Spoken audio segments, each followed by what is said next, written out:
ವಿದ್ಯಾರ್ಥಿಗಳೇ ನಮಸ್ಕಾರ. ಇವತ್ತು ನಾವು 3 ಪ್ರಿಲಿಮ್ಸ್ ಪ್ರಶ್ನೆಗಳನ್ನ ಮತ್ತು ಒಂದು ಮೇನ್ಸ್ ಪ್ರಶ್ನೆಯನ್ನು ನೋಡುವಂತಹ ಸಮಯ. ದಿನಾಂಕ 9/8/2023. ಕನ್ನಡ IAS ಅಕಾಡೆಮಿಗೆ ಸ್ವಾಗತ. ಮೊದಲೇ ಪ್ರಶ್ನೆ, national payments corporation of India NPCI ಅನ್ನುವಂಥದ್ದು ಏನಿದೆಯೋ ಇದ್ರ ಬಗ್ಗೆ ಏನು ಕೇಳಿದ್ದಾರೆ ಅಂತ ಅಂದರೆ ಇಲ್ಲಿ helps in promoting the financial inclusion in the country, ಅಂದರೆ ದೇಶದಲ್ಲಿ ಹಣಕಾಸಿನ ಅಳವಡಿಕೆ ಅಥವಾ ಒಳಗೊಳ್ಳುವಿಕೆ, ಅಂದರೆ ಜನರೆಲ್ಲ ಹಣಕಾಸನ್ನು ಬಳಸೋ ಹಾಗೆ ಅನುಕೂಲ ಮಾಡಿಕೊಡುತ್ತೆ ಅಂತ ಹೇಳ್ತಾ ಇದ್ದಾರೆ. ಇದ್ರ ಬಗ್ಗೆ ನಾನು ಇನ್ನೂ ಕೂಡ ಕರೆಂಟ್ ಅಫೇರ್ಸ್ ನಿಮಗೆ ಕ್ಲಾಸ್ಗಳಲ್ಲಿ ಹೇಳಿಲ್ಲ, ಬಟ್ ಇದು ಹೌದು. NPCI, ಈಗ ನಾವು ಏನು ಮೊಬೈಲ್ ಪೇಮೆಂಟ್ ಮಾಡ್ತೀವಲ್ಲ UPI ಅಂತ ಹೇಳಿ ಇವರೇ ಕಂಡುಹಿಡಿದಿರೋದು ಅದನ್ನು. ಇದರಲ್ಲಿ ಯಾವ್ಯಾವ ಕೆಲವೊಂದು ಬ್ಯಾಂಕ್ಗಳು, ಸರ್ಕಾರಿ ಸಂಸ್ಥೆಗಳೆಲ್ಲ ಬರುತ್ತೆ. ಓಕೆ, ಆಮೇಲೆ NPCIನವರು ರೂಪೇ ಕಾರ್ಡನ್ನು ಲಾಂಚ್ ಮಾಡಿದ್ದಾರೆ ಅಂತ ಹೇಳ್ತಾ ಇದ್ದಾರೆ. ಹೌದು, ಅದು ಕೂಡ ಸರಿಯಾದ ಉತ್ತರ.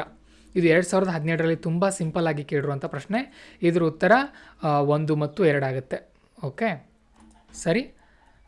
NPCI ಬಗ್ಗೆ ನಾನು ನಿಮಗೆ ಎಕನಾಮಿಕ್ ಕ್ಲಾಸ್ಗಳನ್ನ ಹೇಳುವಾಗ ಹೇಳ್ತೀನಿ, ಅಥವಾ ನಮ್ಮ ಕರೆಂಟ್ ಅಫೇರ್ಸ್ನಲ್ಲಿ ಕೂಡ ಇದ್ರ ಬಗ್ಗೆ ಬಂದಿರುತ್ತೆ. ಸದ್ಯಕ್ಕೆ ಈಗ ಅಷ್ಟನ್ನು ನೀವು ತಿಳ್ಕೊಂಡಿಟ್ಕೊಳ್ಳಿ.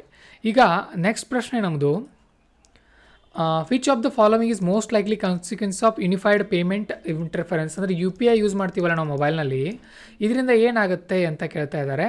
Mobile wallets will not be necessary for online payment. ಮೊದಲೇ ಆಪ್ಷನ್ನೇ ಸರಿಯಾಗಿದೆ. ಇದು 2017ರಲ್ಲಿ ಕೇಳಿದ್ರು.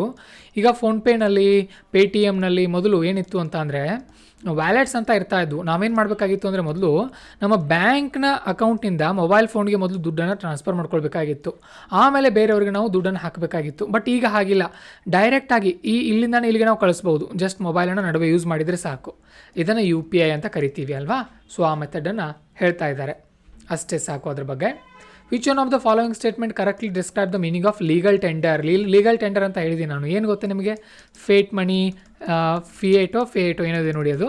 ಸೊ ಫೇಟ್ ಮನಿ ಅದು ಲೀಗಲ್ ಟೆಂಡರ್ ಆಗುತ್ತೆ. ಅದನ್ನು ತಿರಸ್ಕರಿಸೋ ಹಾಗಿಲ್ಲ, ಅಂದರೆ ಸರ್ಕಾರದವರು ಅದ್ರ ಮೇಲೆ ಸಹಿ ಹಾಕಿ ಕೊಟ್ಟಿರ್ತಾರೆ.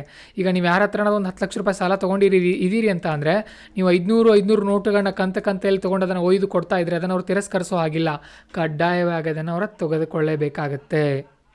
Okay, so that is called money which is creditor is under compulsion to accept, ಅಂದರೆ ಸ್ವೀಕರಿಸಲೇಬೇಕು, ಅದನ್ನು ತಿರಸ್ಕರಿಸೋ ಹಾಗಿಲ್ಲ. ಅದ್ರ ಉತ್ತರ ಏನಾಗುತ್ತೆ? B ಆಗುತ್ತೆ. ಅರ್ಥ ಆಯ್ತಾ? ಸೊ ಇಷ್ಟು. ಇನ್ನು next, what are crypto currencies? Crypto ಕರೆನ್ಸಿಗಳು ಯಾವುವು? Discuss various concern related to it, ಅಂದರೆ ಅದ್ರ ಬಗ್ಗೆ ಏನು, ಅದ್ರ ಬಗ್ಗೆ ಇರುವಂಥ ಕಾಳಜಿಗಳನ್ನು ಹೇಳಿ ಅಂತ ಹೇಳ್ತಾ ಇದ್ದಾರೆ. ಕ್ರಿಪ್ಟೋ ಕರೆನ್ಸಿ ಅಂತ ಅಂದರೆ ಹೇಳಿದ್ದೀನಿ ನಿಮ್ಗೆ ಈಗಾಗಲೇ ನಾನೇನು, ಅದು ಒಂದು ರೀತಿಯ ವರ್ಚುವಲ್ ಕರೆನ್ಸಿ. ಯಾವುದೇ ರೀತಿಯ ಸರ್ಕಾರದ ಹಸ್ತಕ್ಷೇಪ ಇರುವುದಿಲ್ಲ, ವಿಕೇಂದ್ರಿತವಾಗಿರುತ್ತೆ ವ್ಯವಸ್ಥೆಯಲ್ಲಿ, ಮತ್ತು ಅದು ಸಂಪೂರ್ಣವಾಗಿ ಅನಾನಿಮಿಟಿ, ಯಾವ ವ್ಯಕ್ತಿಯ ಹೆಸರು ಕೂಡ ಅಲ್ಲಿ ಗೊತ್ತಾಗೋದಿಲ್ಲ. ಇನ್ನು ಕಾಳಜಿ ಅಂತ ಬಂದಾಗ ಅದು ನೋಡಿ ಅಲ್ಲಿ ಗ್ಯಾರಂಟಿ ಇರೋದಿಲ್ಲ ಸರ್ಕಾರದ್ದು. ಆಮೇಲೆ ದುರ್ಬಳಕೆ ಆಗ್ಬೋದು ಅದು. ಓಕೆ, ಮನಿ ಲಾಂಡ್ರಿಂಗ್ಗೆ ಬಳಕೆ ಆಗ್ಬೋದು, ಇಲ್ಲ ಡ್ರಗ್ಸ್ಗಳನ್ನು ಸೇಲ್ ಮಾಡಲು, ಆಮೇಲೆ ಹವಾಲಾ ದಂಧೆ ಅಂತ ಬರುತ್ತೆ, ಅದಕ್ಕೆಲ್ಲ ಬಳಕೆ ಆಗ್ಬೋದು. ಇನ್ನು ಕೆಲವೊಂದು ಬಾರಿ ಅದರಿಂದ ಏನಾಗುತ್ತೆ, ಜನ ಅಡಿಕ್ಟ್ ಆಗಿ ಅದರ ಬಗ್ಗೆ ತಮ್ಮ ಆಸ್ತಿ ಪಾಸ್ತಿಯನ್ನೆಲ್ಲ ನಷ್ಟ ಮಾಡ್ಕೊಳ್ಬೋದು. ಮತ್ತು ಜಾಸ್ತಿ ಅದು ವಿದ್ಯುತ್ತನ್ನು ನಷ್ಟ ಮಾಡ್ತಾ ಇದೆ. ಬಹಳಷ್ಟು ವಿದ್ಯುತ್ ಬೇಕು ಇವುಗಳನ್ನ ಇದನ್ನು ಮಾಡೋಕ್ಕೆ, ಏನೋ ಬಳಸೋಕೆ ಅಥವಾ ತಯಾರು ಮಾಡೋಕ್ಕೆ. ಹೀಗೆಲ್ಲ ಒಂದು 8-10 ಕಾರಣಗಳನ್ನ ಕೊಡಬೇಕಾಗತ್ತೆ ನೀವು. ಇದ್ರ ಬಗ್ಗೆ ನಾವು ನೋಟ್ಸ್ನಲ್ಲಿ ಕೊಟ್ಟಿದ್ದೀವಿ. ಸದ್ಯಕ್ಕೆ ನಾನು ಹೇಳಿರುವಂಥ ಪಾಯಿಂಟು ಇಷ್ಟು ಸಾಕು. ಇಷ್ಟು ಮಾಹಿತಿನ ನೀವು ತಿಳ್ಕೊಂಡ್ರೆ ಇವತ್ತಿನ ಕ್ಲಾಸನ್ನು ಇಲ್ಲಿಗೆ ಸ್ಟಾಪ್ ಮಾಡೋಣ.